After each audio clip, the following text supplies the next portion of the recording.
ఖమ్మం జిల్లా జగన్నాథపురం ప్రజా ఆశీర్వాద సభలో ముఖ్యమంత్రి Revanth Reddy BRS working president KTR పైన తీవ్ర విమర్శలు గుప్పించారు.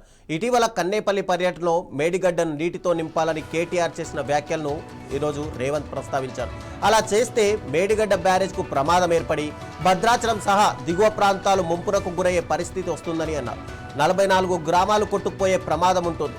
భద్రాద్రి శ్రీరాముడి క్షేత్రానికి ముప్పు వాటిల్లే అవకాశం ఏర్పడుతోంది. రాజకీయాల కోసం అలాంటి డిమాండ్ చేయడం సమంజసం కాదని ప్రశ్నించారు. ప్రజల భద్రత కంటే రాజకీయాలకే ప్రాధాన్యం ఇస్తున్నారని కేటీఆర్ పై రేవంత్ రెడ్డి మండిపడ్డారు.